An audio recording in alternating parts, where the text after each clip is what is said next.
అందరికీ మన ప్రభువును రక్షకుడైన యేసుక్రీస్తు వారి పేరిట ప్రత్యేకమైన వందనాలు. యెషయా గ్రంథము 49వ అధ్యాయము 14వ వచనం మనం చూద్దాం. యెషయా గ్రంథం 14వ అధ్యాయం 49వ అధ్యాయము 14వ వచనం చూద్దాం. అయితే సియోను యెహోవా నన్ను విడిచిపెట్టి ఉన్నాడు, ప్రభువు నన్ను మరిచి ఉన్నాడని అనుకొనుచున్నది. ఇలాంటి ఆలోచన మనలో కూడా చాలామందికి ఉంటుందండి. దేవుడికి అసలు నేను గుర్తున్నానా, అసలు ఆయన నన్ను గుర్తుంచుకున్నాడా, నన్ను మర్చిపోయాడు, నన్ను వదిలేశాడు, అందరూ బాగుపడుతున్నారు నేను తప్ప, అందరికీ ఉద్యోగాలు వస్తున్నాయి నాకు తప్ప, అందరూ గొప్పగానే ఉన్నారు నేను తప్ప, అసలు నా గురించి ఏమన్నా ఆయనకు ఆలోచన ఉందా, ఎన్ని రోజుల నుంచి ప్రార్థన చేస్తున్నాను, ఎన్ని నెలల నుంచి ప్రార్థన చేస్తున్నాను, ఎన్ని సంవత్సరాల నుంచి ప్రార్థన చేస్తున్నాను, నన్ను ఎందుకు పట్టించుకోవట్లేదు దేవుడు. ప్రియులారా, ఈ ప్రశ్న చాలామందికి ఉంటుంది. ఒకవేళ నీకు గనక ఇలాంటి ప్రశ్న ఉంటే కనుక నీకు సమాధానం ఈరోజు దేవుడు ఈ వీడియో ద్వారా ఇవ్వబోతున్నారు. ఒకవేళ ఇలాంటి ప్రశ్న కలిగినటువంటి వారు ఎవరైనా కానీ మీకు కనబడితే, మీకు మీ ఆలోచనకు వస్తే తప్పకుండా ఈ విషయాలైన వారికి మీరైనా నేరుగా చెప్పండి, లేదా ఈ వీడియోనైనా షేర్ చేయండి. కానీ ఏదో ఒక విధంగా వాళ్ళకి ఇన్ఫర్మేషన్ మాత్రం ఇవ్వండి. ఎందుకంటే దేవుడు మనల్ని మర్చిపోయారు, నన్ను మర్చిపోయారని చాలామంది ఆలోచిస్తూ ఉంటారండి.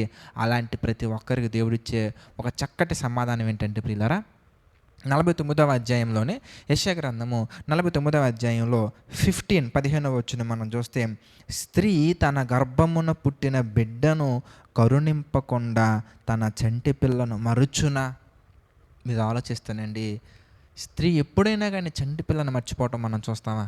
ఎప్పుడు మర్చిపోరండి. వాళ్ళు బట్టలు ఉతకడానికి వెళ్ళినా, వంట చేస్తూ ఉన్నా, హౌస్ క్లీన్ చేస్తూ ఉన్నా, ఆఖరికి వాళ్ళు వాష్రూమ్కి వెళ్ళినా కానీ పిల్లల గురించి ఆలోచిస్తూనే ఉంటారండి. ఆ చంటి బిడ్డ గురించి ఆలోచిస్తూనే ఉంటారు. ఎవరో ఒకరికి తెలిసిన వాళ్ళకి ఇవ్వటం కానీ, ఏదో ఒక విధంగా వాళ్ళ పట్ల శ్రద్ధ చూపిస్తూనే ఉంటారు. ఏ పని చేసుకుంటున్నా కొన్ని సందర్భాలలో ప్రశాంతంగా కూడా నిద్రపోరండి వాళ్ళు. కానీ ఎవరైనా కానీ ఏదో కొంతసేపు నిద్ర అలా కునుకు వేయటం జరుగుద్ది కదా, అలా నిద్రలోకి వెళ్తారు కదా, ఆ టైంలో మేబీ మర్చిపోవచ్చు. కానీ నిద్రపోయి ఆ క్షణం ముందు వరకు కూడా వాళ్ళకి వాళ్ళ బిడ్డ గురించి, ఆ బేబీ గురించి వాళ్ళకి ఆలోచన ఎప్పుడూ ఉంటుందండి. మర్చిపోతారంటే వాళ్ళు మర్చిపోరండి. ఆయన చెప్తున్నారు, వారైనా మరచుదురు.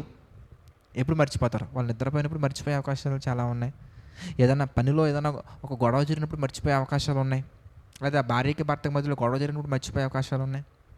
వారైనా మరచుదురేమో. చూడండి ఎంత చక్కగా మాట్లాడుతున్నారు దేవుడు మనతోటి. వారైనా మరచుదురు కానీ నేను నిన్ను మరువను.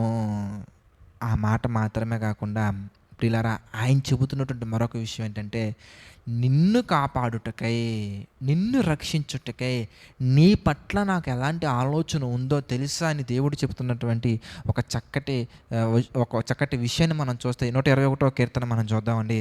121వ కీర్తన మనం చూస్తే 4వ వచనంలో మనకు కనబడుతుంది ప్రియులారా, ఇశ్రాయేలును కాపాడువాడు కునుకడు నిద్రపోడు, ఆయనే నిన్ను కాపాడువాడు.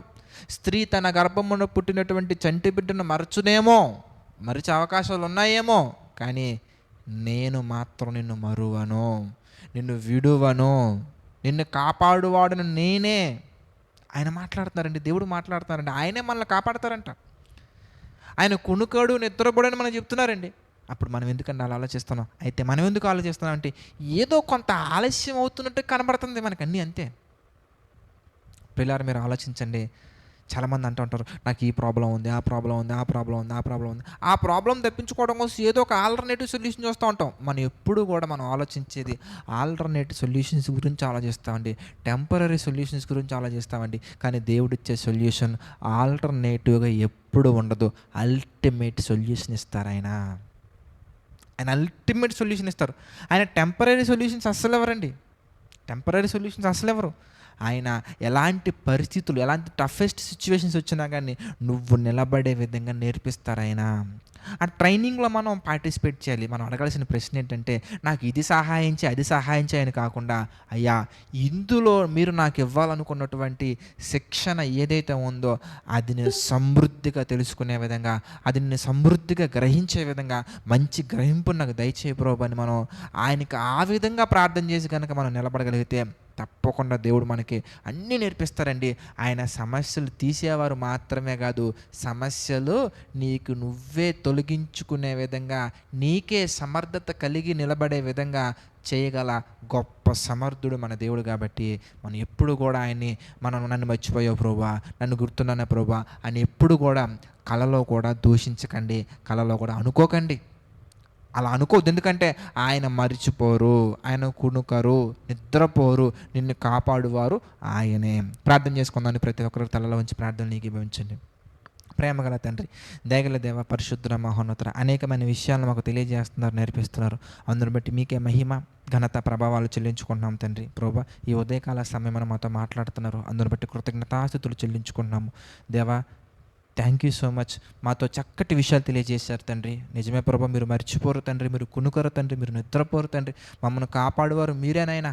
కానీ అపార్థం చేసుకున్నామని తండ్రి, ఎవరైతే ఈ యొక్క ఉదయకాల సమయం మీతో మాట్లాడుతున్నారు తండ్రి, వారిని క్షమించండి, వారిని మీ చిత్త ప్రకారం నడిపించండి, బలపరచండి తండ్రి. ఈ వీడియో చూస్తున్న ప్రతి ఒక్కరిని మీరు దీవించండి ప్రభా. ఈ వీడియోని షేర్ చేస్తున్న ప్రతి ఒక్కరిని మీరు దీవించండి, ఆశీర్వదించండి, బలపరచండి ప్రభా. ఈ యొక్క పరిచర్యలో పార్టిసిపేట్ చేస్తున్న ప్రతి ఒక్కరిని తండ్రి మీరు నింపండి, మీ యొక్క ఆత్మతో నింపండి, మీ యొక్క శక్తితో మతని నడిపించండి ప్రభా. ఆలోచించుకుని బలపరచండి తండ్రి. దేవా, వారి కుటుంబాలు ప్రభా ఆర్థిక, ఆరోగ్య, మానసిక సమస్యల నుంచి తండ్రి కృంగిపోకుండా మీ చిత్త ప్రకారంగా నిలబడుతూ, మీ చిత్త ప్రకారంగా మా తండ్రి గొప్పగా మా తండ్రి ఎదుగు ధన్యతను దయచేయండి తండ్రి.